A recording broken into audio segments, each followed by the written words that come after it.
First of all, good morning to you. My name is Jessalyn Pito. I call myself your Medicare Maven, and Medicare is my love language. And I know this morning it is going to be recorded. So what that means to me is it could possibly be aired after October 1st. And in my world, October 1st, we have a few changes going on as far as agents are concerned. I am an independent insurance broker, and I do have to follow the guidelines of CMS, who is, perhaps Big Brother. And in order for me to remain compliant, as of October 1st, within 1 minute of my presentation or in speaking with someone on the phone, from now on, our phone calls have to be recorded. And you can thank Joe Namath and Jimmy Walker for that. And I also have to share with you verbally a disclaimer that I have to read 1 minute in order to be compliant. So I will go ahead and do that just for sake, perhaps when this is aired at another time. So just bear with me. Right. So just flatter me with this because I do have to share it. All right, so it says, I am not affiliated with the US government or federal Medicare program. I do not offer every plan in your area. Any information I provide is limited to the plans I do offer in your area. Please contact medicare.gov or 1-800-MEDICARE to get more information on all of your options. I have to say it, this is not a sales event. This is for educational purposes, but in order for me to remain compliant, I need to kind of dot my I's and cross my T's. So thank you for flattering me with that this morning. So before you, just some housekeeping to get that out of the way. You do have a sheet of paper that says Medicare Uncomplicated. And my goal for all of you here this morning is for me to help clear the muddied waters. In my opinion, Medicare does not have to be as complicated as society makes it out to be. So I am here to perhaps give you a little bit of a clearer vision on what Medicare is all about, perhaps how it can pertain to you. I will ask you to hold all questions until the end. I will have a question and answer opportunity. And with that being said, if in the event you need more information, you will see a card. If I could use one of your, thank you. She knew exactly what I was talking about. This one here will ask you for name and address. You only need to fill this out if you wish to continue to have a conversation with me outside of these doors after today. It is not compliant for me to cold call you and reach out to you without your permission. So if you do wish to have a conversation with me, I invite you to fill this out and leave it behind at the end of our time together. If you don't want to fill it out, by all means, leave it blank so I can recycle it back into my business. The other thing you have 2 of my business cards. One is for you to put me in your wallet. So the next time Capital One asks what's in your wallet, you'll have an answer for that. You'll also see a gift from me. It is a vaccine card holder. Doesn't matter what type of vaccine you've ever received in your life, but if you wish to put your card in that holder to protect it, or if you don't have a vaccine card, perhaps you want to put your car insurance card in there. So whatever you choose to use it for, it's for you to just keep your cards nice and tidy and clean and prevent them from getting wrinkled and ripped. Anyone agree to that? Yes, thank you. So before we get started with Medicare, I thought I would share some fun facts with all of you. For those individuals who are born in 1957 and 1958, because those born in 1957 are turning 65 this year. And if you are familiar with Medicare, that is one of the criteria for eligibility to be able to enroll in Medicare is to at least be 65.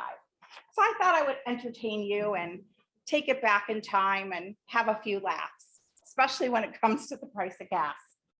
All right, so the most popular names back in 57 and 58 were Susan, Mary, Michael, and David. Do we have any of those in the room?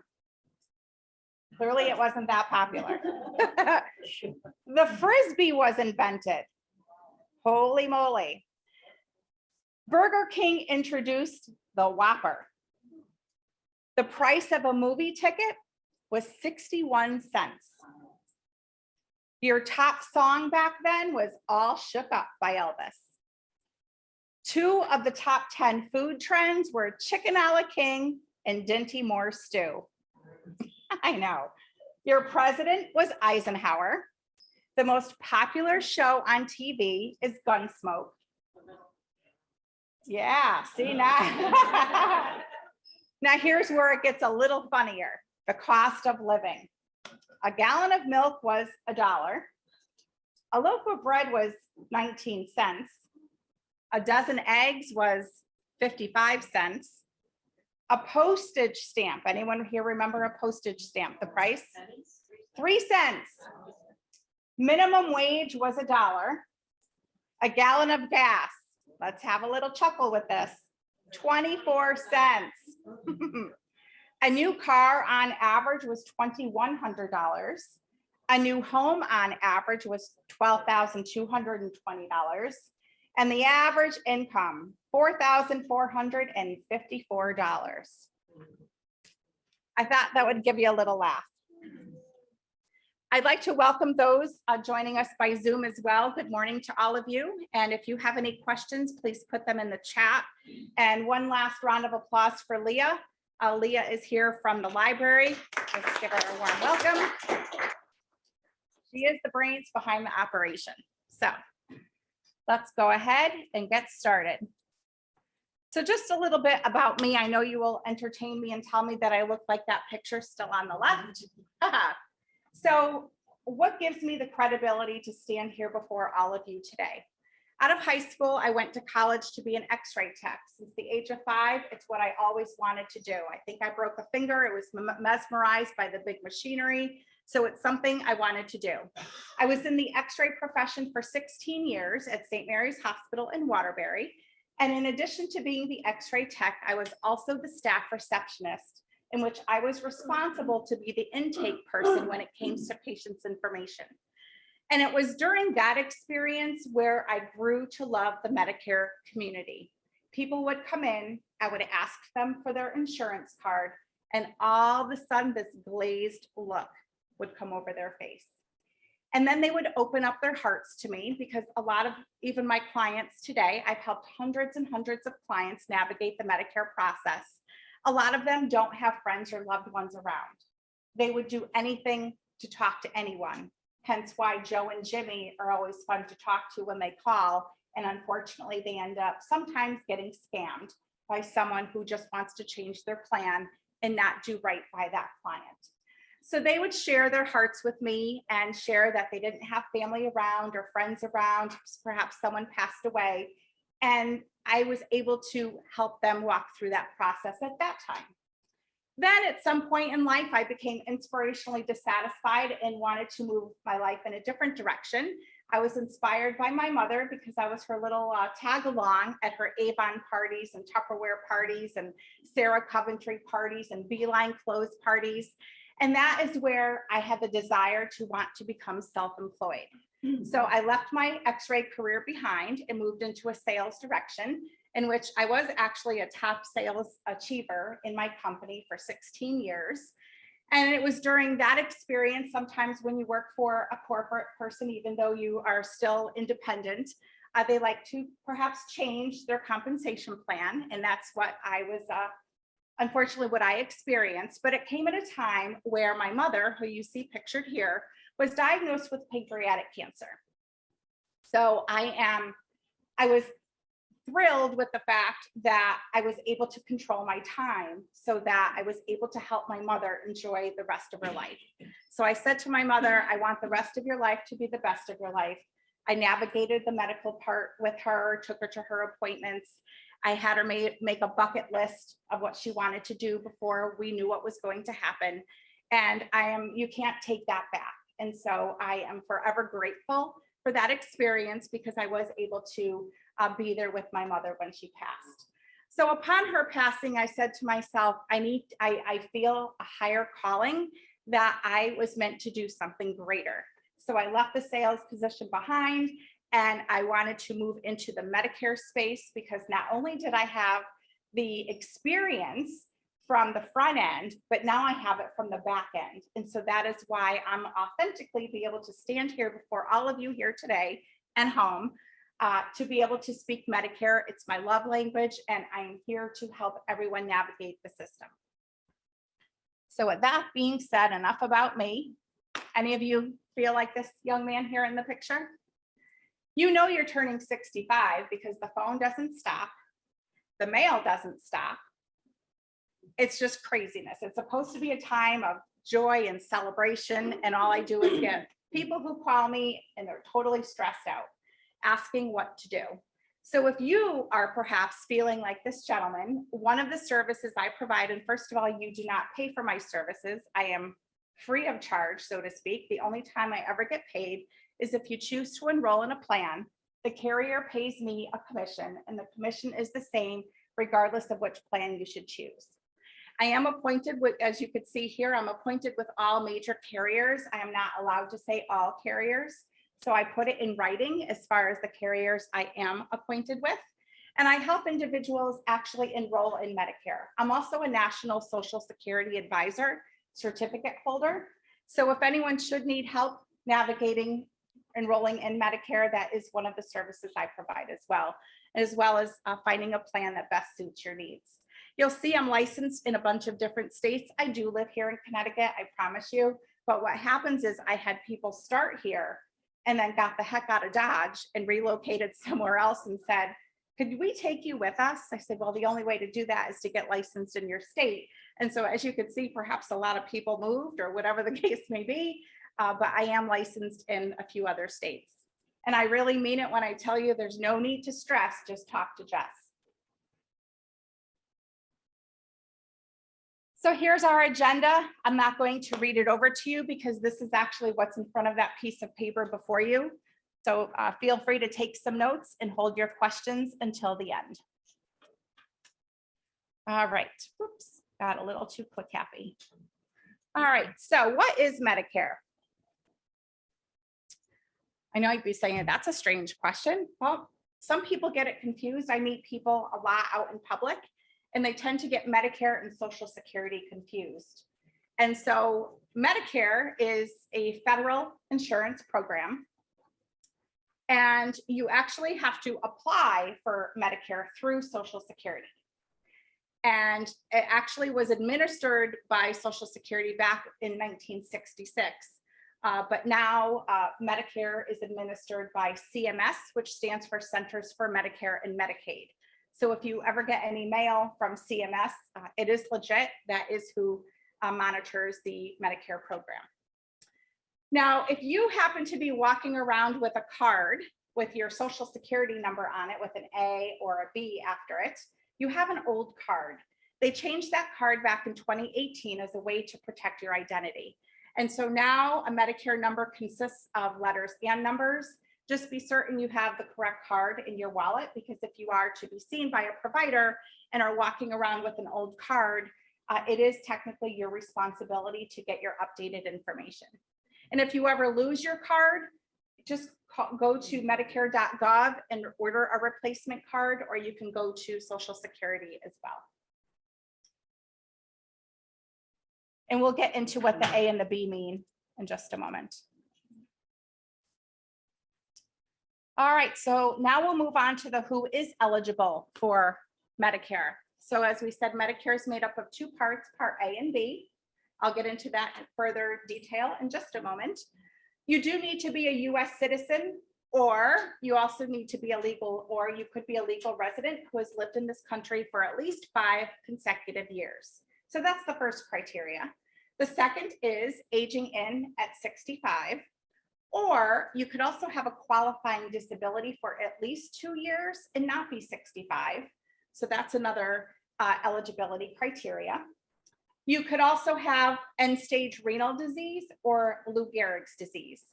Now, here's the caveat to that, though. For the qualifying disability, the end-stage renal disease, and the Lou Gehrig's disease, you do need to have disability credits based on your own work record in order to get Medicare for a disability.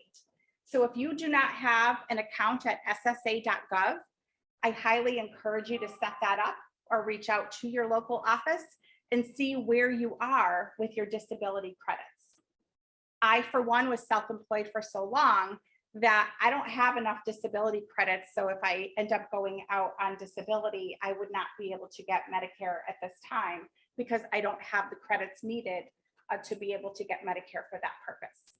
So just be certain you're in the know as far as where you're at with Medicare if you are younger than 65. So how do Social Security and Medicare work together? As I mentioned, we have quite a few individuals who get the two confused because your full retirement age isn't 65, depending on what year you were born. It's past that. And so many people will come up to me in public and say, well, I don't need to take Medicare because I'm still working. That could be true. You just need to know what steps to take, because if you don't take the correct steps, you could be looking at paying a penalty if you don't take the proper protocol. Okay, so you do have to enroll through Social Security to get Medicare, and they will also determine what your Part B premium is going to be as well. For most of us, Part A, we don't pay for because every year that you worked and you saw that Medicare tax coming out of your check, you've been paying for it all along. But just know that as long as you have at least 10 years or 40 quarters under your belt, you will be looking at having a premium-free Part A. And Part A is your inpatient hospitalization services. So your room and board, it also covers hospice as well.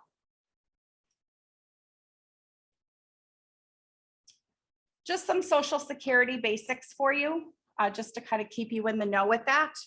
As I mentioned, your full retirement age is based on the year you were born.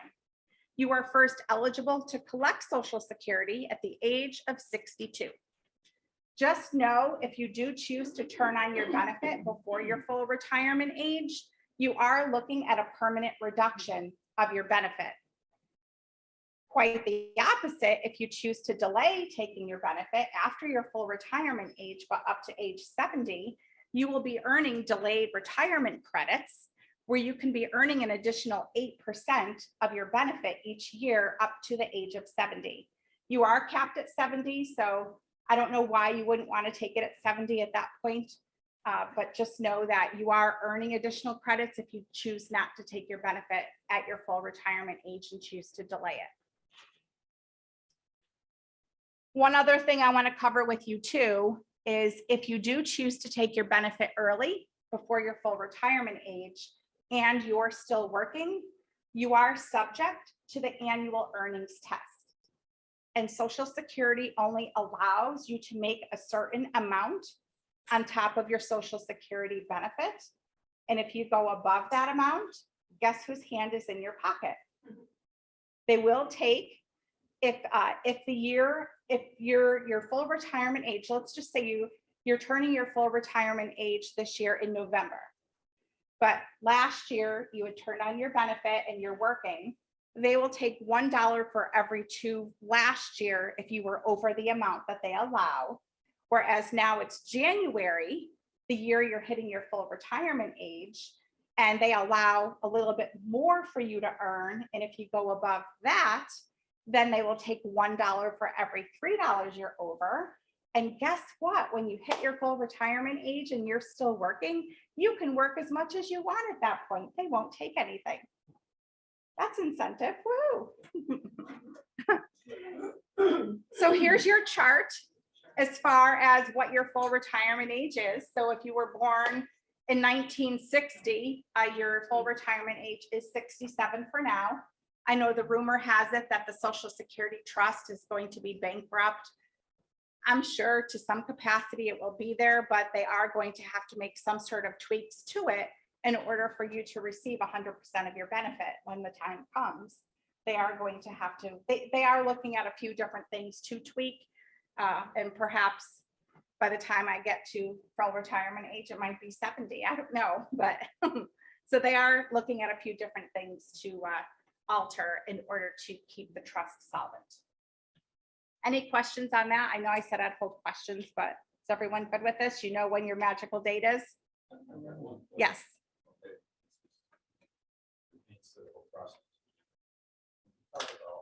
Where you are as far as income based on the individual. Also heard from IRS standpoint, This is only for. This here is just your Social Security benefit. Now we'll get to the Part B premium. That is exactly what you're talking about. Yep, you're very welcome. Great question. So in case someone didn't hear that at home, the gentleman asked about the household income limit, and that applies to your Part B premium. So, and I'll be covering that in just a moment, but when it comes to your actual Social Security individual benefit, then those are the parameters that apply to that.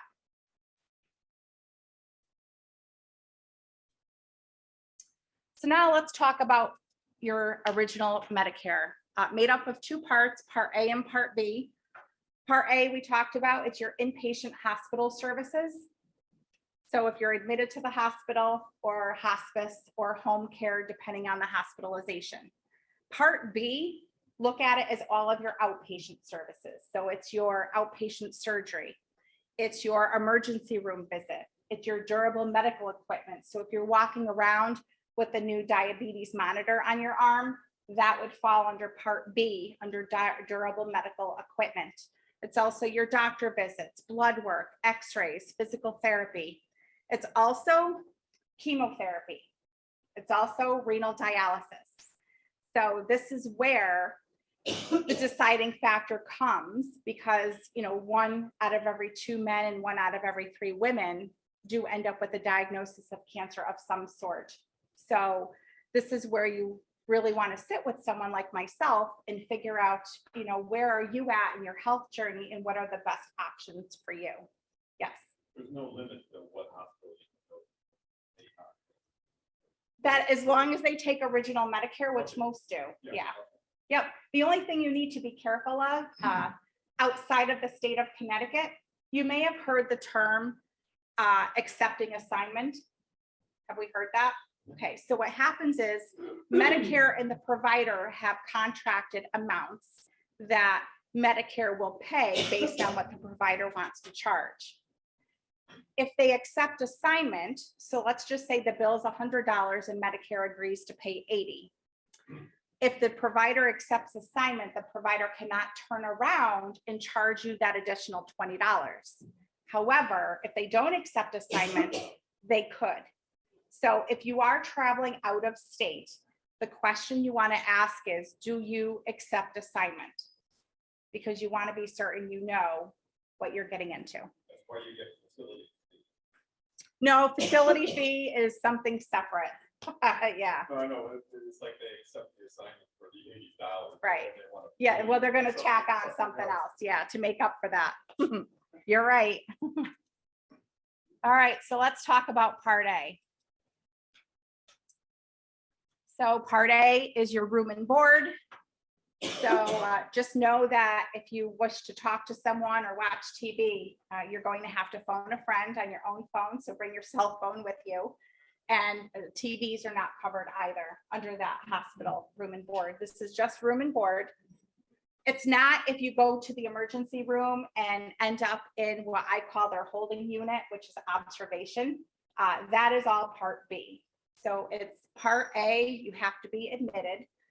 Here is where it gets a little tricky. Now I'm painting the picture as to why you want something else with original Medicare. You don't want the red, white, and blue card by itself, because this is where it could get financially devastating for people.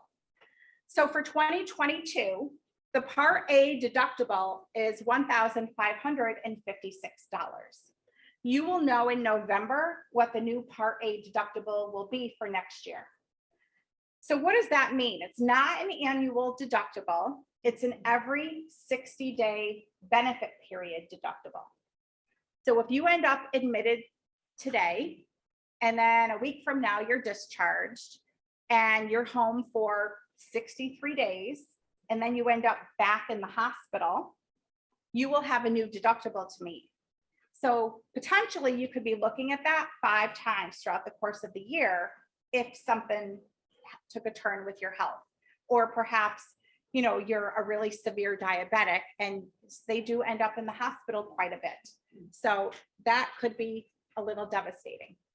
Now let's just say you're it readmitted back in the hospital, but within less than a 60-day time period. Well, the days just keep ticking on.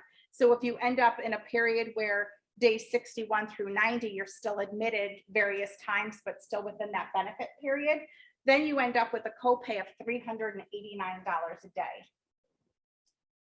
And then we have what's called lifetime reserve days. You only get 60 days. And if they've been used up, then you're cash out of pocket. Medicare does not pay after that. So if you've exhausted your 90-day benefit period, and then you tap into your 60 lifetime reserve days, then you're on your own. I'll be honest, I've never seen this happen, but it's there. You just need to be in the know. Now we'll talk about Part B. All right, so for Part B, you have a monthly premium. For 2022, it is $170.10 a month, and I'll get into the financial criteria around that in just a moment. So it's $170.10 per person per month. When you move into the Medicare space, there's no such thing as a family plan anymore. Everything's a la carte. So that's $170.10 per person. In just a moment on the next slide, I'm going to introduce you to Aunt Irma. And Aunt Irma is not a nice lady. You'll see Irma in just a moment. You could also potentially have a late penalty on Part B. And this takes place, not a lot, but you'll see it where people are choosing to continue to work. And for whatever reason, they didn't take the right steps to enroll in Part B. And this is a real life story. I love sharing experiences with all of you. I had a gentleman come up to me a few years ago that worked for a major employer here in the state of Connecticut. And he accepted a golden handshake as far as his retirement package. And so his last day on the job was December 31st. And so his retirement package took place starting January 1st. Well, the rules around Part B is if you didn't have Part B and you delayed it and you didn't take it at all, you have 8 months to enroll in Part B from when your job ended or when the benefit ended, whichever one comes first. And in this case, yes, the company gave him a year's worth of benefits, but his job ended in December. And here it is September, and I'm talking to him, and he's asking me why he has to pay a penalty. And it's because he didn't enroll before August, but no one ever told him. So just be in the know about that, okay? It's 8 months from whichever one ended first. Now let's just say you did have Part B, you were working and you had Part B. Then when your job ends, you have 2 months, 60 days to enroll in a plan to supplement your Medicare. So there's 2 criteria. If you don't have it, it's 8 months. If you have it, it's 60 days. Part, yeah.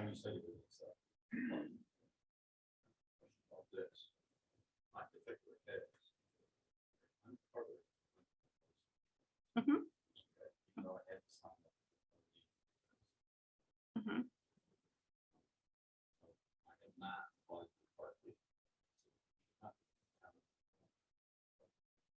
As long as you're covered on her employer plan, and as long as her employer has more than 20 employees, you're fine.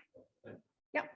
But the day that you come off of her plan, you want to start the process to enroll before you come off, so that you can enroll in something else before the first of the month before your coverage ends. Yep, you're welcome. There's also a deductible for Part B for 2022. It's $233. You'll know what the new Part B deductible is around November, is when they release those figures to us as well as you. But here's the caveat, and this is where it could get really crazy. After you've met your Part B deductible of $233, Medicare only covers 80% and you're responsible for 20%, with no financial stop loss at all. Remember what I shared with you, what services fall under Part B? Chemotherapy, dialysis, infusions. That could add up to a devastating number. So this is the why you want to supplement your red, white, and blue card with something else.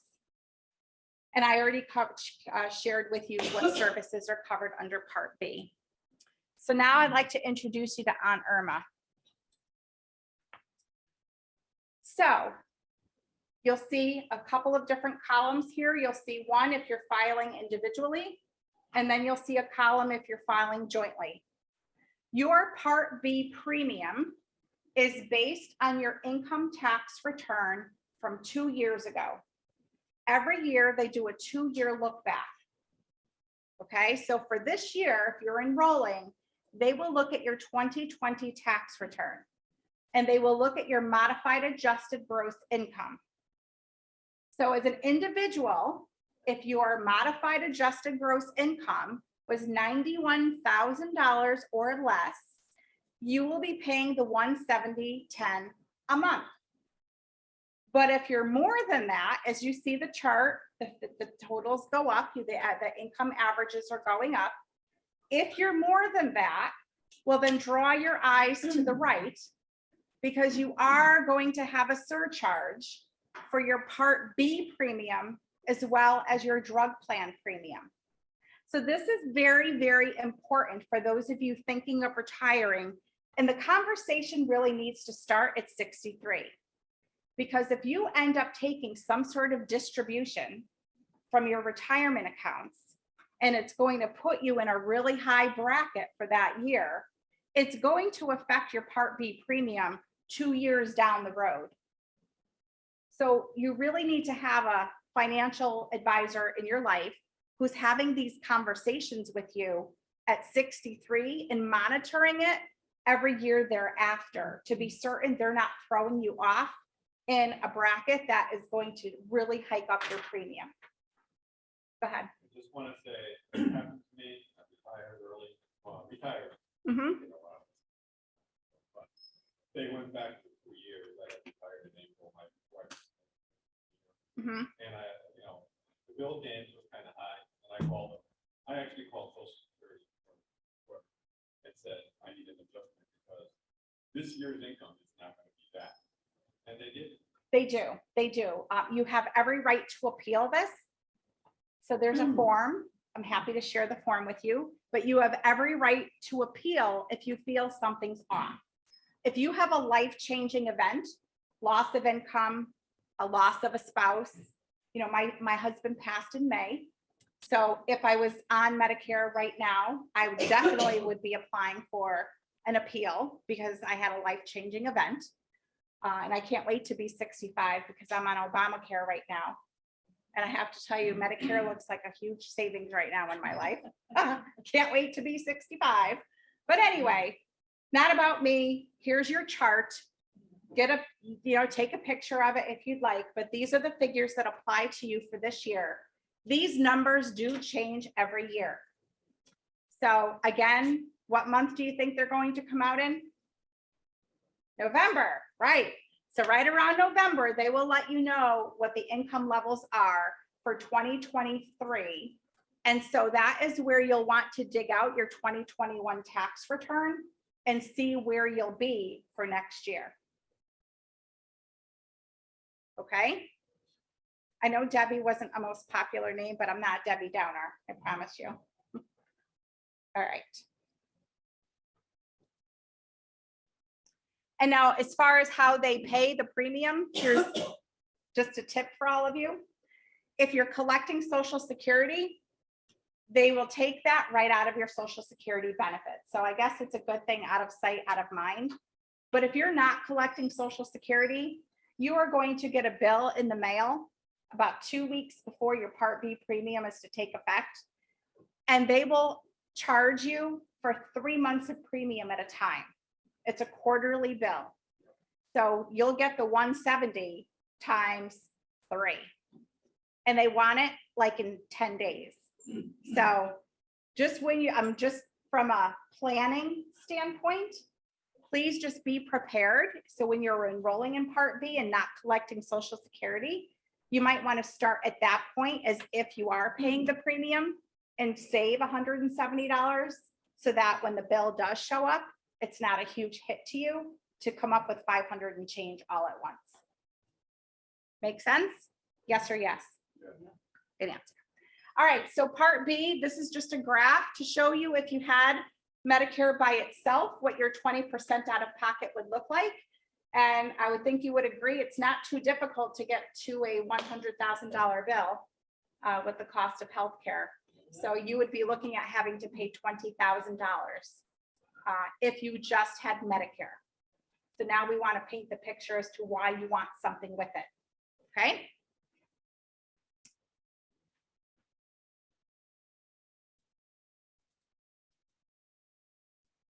We're stuck here. One moment, please.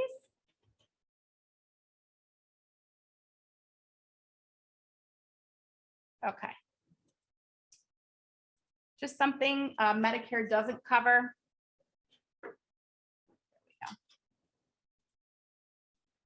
Gotta love technology, right? So just so you're all in the know, what does Medicare not pay for? Well, questions I get asked a lot is about dental and vision. They do not cover dentists. They don't cover any dental care. They do not cover any vision or any hearing aids. They do not cover, the accepting assignment if you are seeing a provider that does not accept assignment. They do not cover long-term care. And so if you are in a skilled nursing facility, Medicare pays up to 100 days. After that, it becomes a long-term care policy situation. So if you have someone, a financial advisor in your life, I would encourage you to have that conversation with them. Long-term care is a hybrid product. It's a hybrid of medical and financial. And basically the purpose of long-term care is to pay you X amount of dollars each month for the length of time you bought the policy for, to be able to cover your services, please, Jesse. I don't think that's me, but hello. So it's to be able to provide an income to be able to cover your services, whether it be in a facility or in my mother-in-law's situation, she had open heart surgery. And in order to turn on a long-term care policy, it has to affect 2 activities of daily living, whether it be bathing, toiletry, eating. And so she had 2. So her long-term care policy kicked in. She was allowed to stay at home with a 24/7 aide living with her, and she outlived her long-term care policy. I guess that's a good thing, but now you're cash out of pocket. It's like, holy crow. So just so you're aware what that type of product is. It also does not cover glasses, contacts, or hearing aids at this time. I know that that is something that's always brought up with, what Medicare will change down the road. But as of today, that is not on the docket. How many days does Medicare pay for in a facility? 100 days. First one. Yep, the first 100. So here is the situation. If you end up in a long-term or a skilled nursing facility and you're discharged, but you've been discharged for more than 60 days, well, then the clock resets if you end up readmitted in a skilled nursing on day 64. So it starts 60. Right. So if you're out of the skilled nursing situation for 60 days, then the clock will reset with a new benefit period. But if you end up back in, so what happens a lot is you end up in one skilled nursing facility today, and then all of a sudden a week later you end up transferred. It's not a new reset. It's the whole length of time, even though you've changed locations. So just be aware of that. Yeah, so the woman who ran out of the long-term care insurance, she outlived it. Yes, Had to come out of pocket after that. that is correct. She pays $9,000 a month. Oh.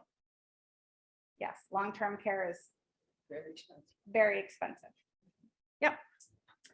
Let's talk about when to enroll. If you're turning 65, you have what's called your initial enrollment period.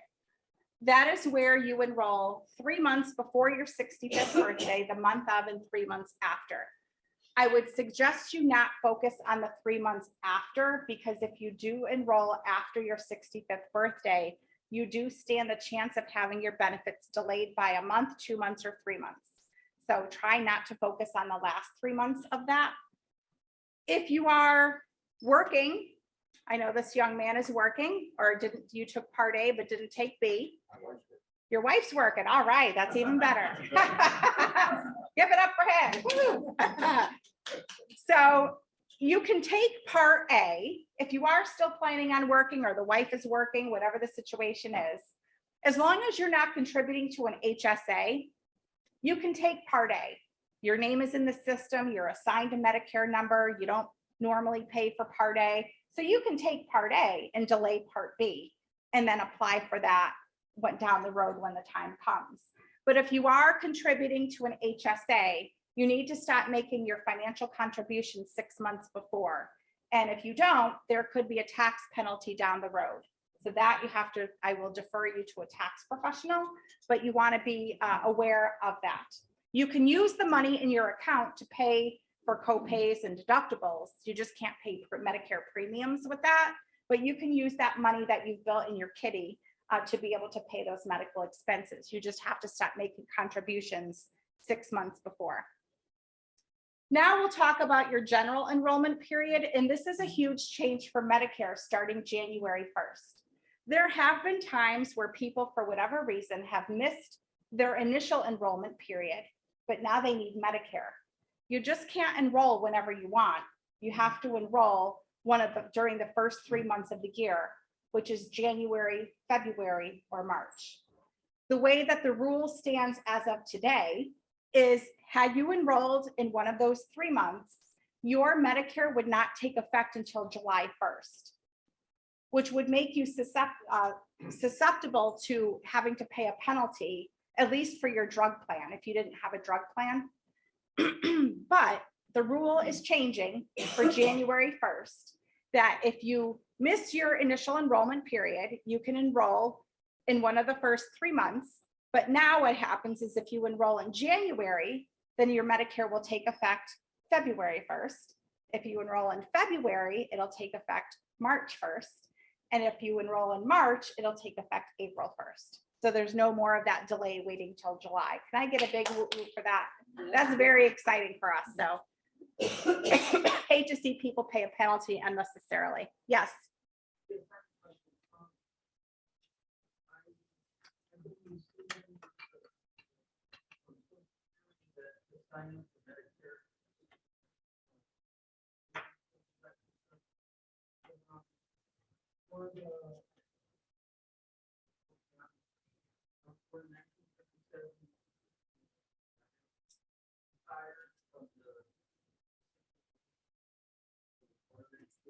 Mhm.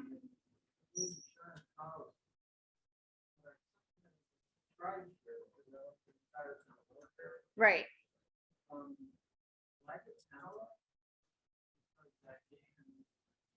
You're in a unique situation, so if you wouldn't mind, we're going to shelve your question until after, so you and I can have a one-on-one conversation. Okay.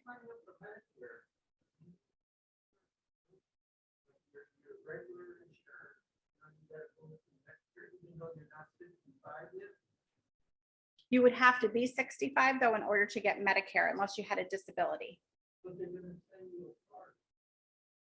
Correct. When you turn 65 and once you've enrolled. You have to enroll first in order to get the card. Yeah, it depends on the situation. We'll talk about that in a second. Okay. You're very welcome. All right, so let's move to a special enrollment period. And this is where this gentleman up in the front, he would fall under this category because he's covered under his wife. His 65th birthday has come and gone. So now it's his responsibility to prove to Social Security the reason he didn't apply for Part B is because he was covered under his wife. So to avoid paying the penalty, there are 2 forms he needs to fill out, which you'll see coming up in another slide. One is for him to fill out. The other is for his wife's employer to fill out. You would take these forms, forward them to your local Social Security office, not the national office, your local, based on where you live. So if you live here, Meriden is your local Social Security office. You would get those forms over to them, and then you will have Part B put in place with no penalty. So if you've lost or gained employer coverage, whether it be voluntary, involuntary, if you've moved to a new service area, so when you see all these crazy Medicare commercials on TV, and they talk about zip code, Medicare Advantage plans and Medicare prescription drug plans are based on zip code. So depending on what coverage you have, most of the time you have to switch your plan if you're coming from or out of Connecticut. If you're in Connecticut and just changing from one county to another, you still need to check because there are some insurance carriers who do not cover every county here in the state. So you do need to check with your health insurance or someone like myself to tell you if you need to enroll in a new plan based on where you live and what coverage you have. I have a question. You mentioned for him that as long as his wife's employer had more than 20 employees. That is correct. What if you don't? Then Because we have the same for in a small group. mhm, So he pays premium for himself as an employee. I pay premium for myself as an employee. right, you would have to enroll in Medicare A and B because they could very well, based on the employer's plans criteria, they could deny paying any bill at all because you were supposed to have Medicare. Okay, because it's under 20 employees. Correct. Yep. So he would enroll. Yes. Okay. And then one other is if you are receiving any type of extra help from the state of Connecticut in the form of Medicaid or QMB, if you've gained it or lost it, you also would be granted another special enrollment period. Or if you've moved in and out of a facility such as a skilled nursing, long-term care type of facility, that's another reason to be granted a special enrollment period. I know COVID was a reason to be granted a special enrollment period. So there are other reasons where you would have a window of time to change your plan outside of an enrollment period. And then, of course, if you're leaving prison, that's another enrollment period, but clearly that doesn't apply to you if you're sitting here. It's all good. All right, so how do you enroll? As I mentioned, if you are collecting Social Security, there's nothing you need to do because 3 months before your 65th birthday, they will send you a card in the mail. So there's nothing you need to do. However, if you are not collecting Social Security, you need to be proactive and either go to ssa.gov and phone a friend and say, Jess, I need help. Or you can go to the local office, but I don't think they're taking in-person appointments just as walk-ins. So the crazy thing is that you actually have to call the local office to make an appointment for a phone application. I know, it's really crazy. So I just want to forewarn you that if you're wanting to talk to a human being, you actually have to call the local office to make an appointment for a phone interview for the application. Otherwise, you can go right to ssa.gov, create your account if you don't have one, and apply for Medicare right online. Just be careful if you are applying online because there's a couple of questions worded a little bit uniquely where it'll ask, are you wanting to turn on your retirement benefit as well? So basically it's asking, do you want to collect Social Security? And you don't if you don't want to. Then the other question is, are you wanting to enroll in Part B as well? If you're delaying Part B, well, then you check no. So I just wanted to point those out to you. Got a really quick one. Sure. Part B, but you could have taken Part B, you have sort of a type of supplement, like He would have almost like two a coverages. supplement, Yeah, he'd have two Medicare coverages. and that other plan, so it would almost be like where everybody else would be with Medicare and the supplemental plan, except for different. Correct. But he'd have to pay for it. He'd have to pay. Well, for it. that's just it. The whole purpose of delaying He it, has his wife's plan, he doesn't have to pay the additional premium. correct. Right, It becomes a dollar Right. situation right. because you're paying $170 a month, maybe if his income's higher, it's higher, Yeah. but you're paying the Part B plus the family rate of being on your spouse's plan. So you're better off just delaying B Just saying and you could do it money-wise, and yeah, My particular case, we actually did, we did the price differential. Much cheaper. Mhm. Much cheaper. yeah, I love to help individuals Yeah. who are still working and I take their work plan and figure out your premium, your co-pays, your deductibles, and what it looks like in Medicare space. Sometimes it pays to stay and sometimes it doesn't. So, Yeah, and that's where I show up at your house with my flip chart and start making notes and we just lay it all out on the line. So, all right, I'm just gonna, for time's sake, if we could just hold any additional questions and jot them down, that would be great. So as far as Part B is concerned, again, you enroll the same way. If you're collecting Social Security, the card's coming automatically. If you're not, you have to be proactive and either phone or go right online. Or in this case, if you're delaying it, then there are 2 forms that you would need to fill out, which I'll show you what those are in a second. And for this young lady's question in the front about the employer, you need to have at least 20 or more employees where you can delay it. Otherwise, if you have 20 or less, you do have to enroll in both A and B.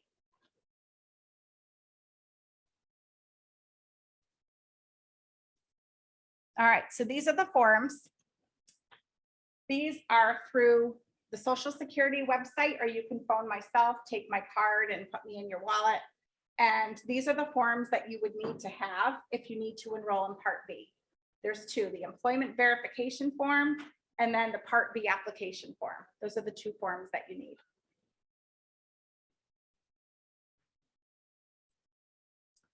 And then if you don't follow the rules, because we don't like to play nice in the sandbox, there are penalties involved. I've had a few clients have to pay a penalty.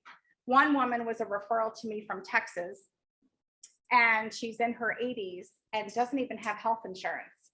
She just decided not to get health insurance, but now all of a sudden it's a day where she thinks she wants Medicare. Huh. So from 65 to 80, yeah, you don't even want to know, because for Part B, the penalty is 10% of the monthly Part B premium, which we know to be $170.10 this year. For each 12-month period, enrollment was delayed. So what we know to be true is it's 10%. So if she was delayed 15 years, 10% times 15, take that number times $170.10 a month. And that's just for B. Now let's talk about the drug plan, because here's another situation. I have people come up to me and say, well, I'm not on any prescriptions. Why do I have to pay for something I'm not going to use? Well, that is when you find the least expensive Part D prescription drug plan to enroll in, which for this year is $7.70 a month. Because otherwise you pay a penalty if you've gone more than 63 days without a drug plan. And it has to be creditable coverage. So if you've worked with less than 20 employees, you know, there's certain criteria you need to be certain you have prescription drug coverage. So, okay. GoodRx is not a prescription plan. You could still use it, not with insurance, but. All right, so what are your options? This really, I'm just giving you high level overview, because this is where an individual conversation comes in to find out where's your health at, what medications do you take, are you on insulin, you know, are you on something for a significant health issue, what doctors do you see, do you like to travel? Because if you like to travel, Medicare Advantage may or may not necessarily be the right fit for you. So this is where an individual conversation with someone like myself comes into play and is very handy. Your 2 options. Option number 1 is where you choose to keep your red, white, and blue card from Medicare, and you're adding on a supplement to that, whether it be Plan G or Plan N, or some of you may be on Plan F.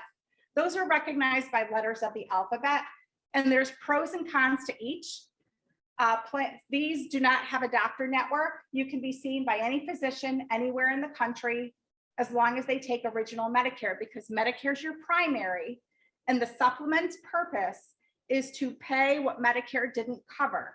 The Part A deductible, the Part B, 20%. Your only financial obligation is to pay the premium for the supplement and your Part B premium, and reach the $233 Part B deductible. Then depending on which plan you're on, you may or may not have a copay. Some Plan N has copays very low, but depending on which one you're on. You do have to add on a Part D prescription drug plan to that as well. So now what you see on TV is option number 2. So option number one is your a la carte. You have your A and your B and your D. In that gentleman's case back there, his supplement is TRICARE. We don't mess with TRICARE. TRICARE, you're covered. So his supplement would be TRICARE, or if you have VA benefits, or if you have Medicaid, there's no purpose to get a supplement. Actually, it's against the law to enroll in a supplement if you're on Medicaid. Now, option two is your extra value meal. That is where you take your A plus your B plus your D. So now we're having a math lesson. A plus B plus D equals C. So the buzzword during these commercials this year was Part C. I had more people come up to me and say, well, I need Part C. And I'm like, well, let me see your card. Well, they're already on a Medicare Advantage plan. I'm like, you already have Part C. But because they want to call it something different this year, you already have it. So don't worry about it. You're good. So depending on what plan you're on, you could always revisit that. But the whole caveat to Part C is they are offered through private health insurance companies. So Medicare isn't your payer anymore. It would be the carrier that you enrolled with. Your Aetnas, your Anthems, your WellCare, your United Healthcare, and et cetera, et cetera. They would be the payer of your claims. There's bells and whistles added to Medicare Advantage plans, such as some dental benefits, some vision, and over-the-counter benefit. Both sides do offer fitness memberships. So, you know, your silver sneakers, I should have worn my silver sneakers today, but your silver sneakers or Renew Active, one of the carriers uses Renew Active, so they do come with fitness memberships. Also with Part C, your prescription drug plan is a part of that as well. You just have to pay for the cost of your prescriptions, which if you've been following the Inflation Reduction Act that was passed, hopefully it will stick. That will have a huge, huge impact for all of you in a couple of years in a good way. Let's just hope that, you know, whoever is voted in, whether it be the same person or someone different, that this, whatever they, you know, are working on will stay, because it will definitely have a huge impact for the better for all of you who are on a prescription drug plan, and in particular, an insulin. All right.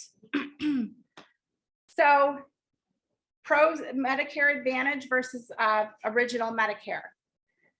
The blue chart that it says Medicare supplement at the top, you don't have a doctor network, whereas with Medicare Advantage, you have HMOs and PPOs. Very similar to a work plan if you're coming off of a work plan. Referrals. For Medicare supplements, you do not need a referral. For Medicare Advantage, some plans do require referrals, really more on the HMO side. For networks, as I mentioned, there's no doctor network for a Medicare supplement, but for Medicare Advantage, you may have network restrictions, and just know that emergency care is covered for travel within the United States and sometimes abroad, depending on the carrier. Your enrollment period, you can actually enroll in a Medicare supplement whenever. There's no enrollment period tied around a supplement. However, there are enrollment periods tied around your drug plan and your Medicare Advantage plan. So for those of you who are currently on a Medicare Advantage or prescription drug plan, the enrollment period, this is Medicare National Education Week, by the way. And so I strategically hold these seminars this week as a way to celebrate the education, but it's held 1 month before the annual enrollment period to remind all of you, your enrollment period is around the corner. Whether you're happy with your coverage or not, you need to check your drug plan, because prescriptions come and go off of a formulary, co-pays can change. You want a financial snapshot as to what your out-of-pocket is going to look like for next year.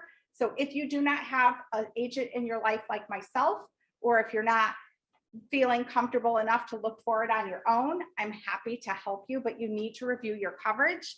And all the fun ends December 7th. And you can go to all of these carrier seminars if you want. You just need to know whatever plan you end up with enrolling by December 7th at midnight is the one you will start January 2023 off with. Yes, I know. Enough said. Yes.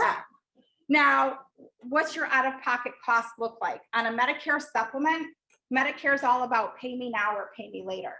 Medicare supplements have a high monthly premium for very little to no out-of-pocket along the way. Whereas Medicare Advantage, hardly anything out-of-pocket up front, because that's where you're here about the zero premium plans, but you have co-pays for every service you touch. That's what you're used to on an employer plan, but I just want to point out the differences between the two. And then, of course, prescription drug coverage. On a supplement, you need to select a drug plan with that. You don't want that penalty. Or with Medicare Advantage plans, it does come with your Medicare Advantage plan. You just have to pay the co-pays for your prescriptions. So now let's talk about donuts, and I'm not talking Neil's Donuts either. So we've all heard the donut hole. Perhaps we have or haven't. But this is what the 4 stages of a prescription drug plan look like. For 2022, you have a deductible on most prescription drug plans, unless it's generic medicine. The generics doesn't apply to the deductible. But for this year, the deductible was $480. You'll see the 505 there because that's the deductible for 2023. Once you've satisfied the deductible on your brand name prescriptions, you then move to the next stage, which is called initial coverage. If you're on generic medicines, you just go straight to initial coverage. There is no deductible to meet. You will stay in initial coverage. And what that period is where you make your copay, and then the plan pays their part of the medication. When those two totals combined, for this year reached 4,430, or for next year, it's 4,660. Then that is what determines when you end up in the 3rd stage, which is the donut hole, otherwise known as the coverage gap. And it's during that stage where your nice little copay increases to 25% of the retail cost of the medication.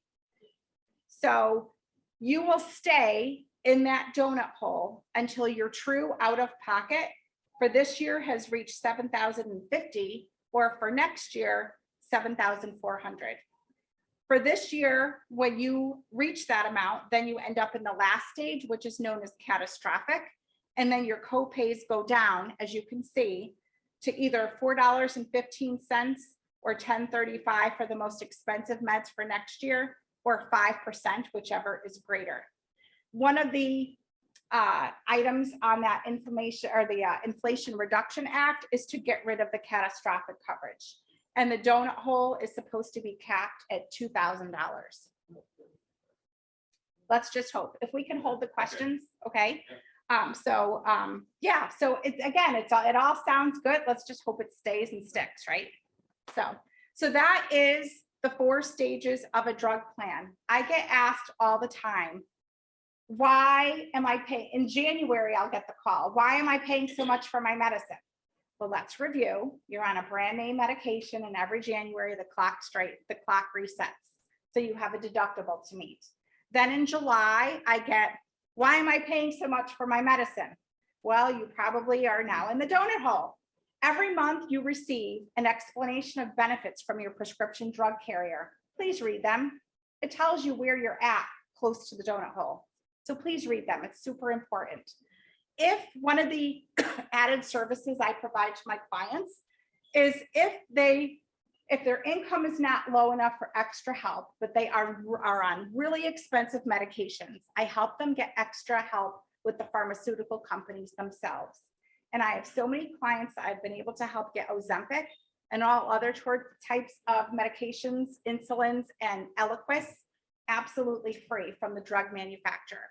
So if you need some assistance with that, I'm happy to provide some information on that. All right, we're almost at the end. We're going to put a bow tie on this. Medicare Advantage plans and prescription drug plans are given a star rating. You can ask your agent what the star rating is for the plan that you're looking at. If it's a brand new plan, it won't have a rating, but these stars are all based on your customer feedback. So when the carrier reaches out to you wanting your feedback, there's a reason for it, because they're formulating a rating, and the higher the star rating, the greater the reimbursement from the insurance, from the federal government to the insurance company. Because I get asked all the time, how are these carriers able to offer zero premium plans? Well, because what happens is the word insurance means transfer of risk. The federal government, when you enroll in a Medicare Advantage plan, they are transferring the risk from the government being the payer of your claim to these health insurance companies. So the happier you are, the more funds they give these carriers to offer these additional benefits. So it's very Find this information. Medicare.gov, or ask the person who enrolled you. Because by right, we have to share this information with you when we enroll you. It's part of our compliance. We have to share it. Now, if you are having difficulty paying for the cost of prescriptions, the best kept secret in the state of Connecticut is what's called the Medicare Savings Program. I'll flip to the next one. So the Medicare Savings Program is offered in all 50 states, but the state of Connecticut has the second highest limits in the country. So if you are an individual taxpayer and your monthly income is below $2,790 in a month, then we need to talk if you're not currently getting extra help. Because we would take a look at that. It has to be gross income, not net. If your income falls below that, you could be getting assistance with paying your Part B premium. You could be getting extra help with prescriptions. And it, 2,790. When you said that's why I'm getting extra help, I just send it to a Medicare Advantage. Yeah, there's nothing wrong with that. Oh, okay, I thought you said it was. No, that's a supplement. You can't be on a supplement with Medicaid. Medicare Advantage, yes. Supplements, no. No, it's Medicare Advantage. Right, you're on a Medicare Advantage plan. You can be on that. You can't be on a supplement with Medicaid. Excuse me, I'm getting dry. All right, so getting back to the Medicare Savings Program. As an individual, if your monthly income is below $2,700 a month, we need to talk. As a married couple, if it's below $3,700 a month, we need to talk. Because you could be getting extra help, financial assistance, and not even realize it. And so many people are walking around sweating, paying for prescriptions. It comes down to eating or paying for meds. I see it every day. So we need to talk because this is Connecticut's best kept secret. So, okay. All right, so understanding your needs as we get down to the nitty gritty. So the questions to ask yourself as to whether you should choose Medicare Advantage or Medicare supplements. How often do you see your doctor in general? How many times a month are you at the doctor's? What medications do you take regularly? Do you have a particular doctor, hospital, or pharmacy that you use? Pharmacy matters, by the way, because when it comes to pharmacy, you have preferred pharmacies and standard. If you go to a standard pharmacy on the plan you have, you're going to pay more. So that's the first thing to take a look at. Are you in the right pharmacy? You also need to ask yourself, like this gentleman, he has TRICARE. So do you have other coverage that may or may not impact what you're looking at? And then lastly, would you rather pay less in monthly premiums or pay less out of pocket as the year goes on? Remember, pay me now or pay me later.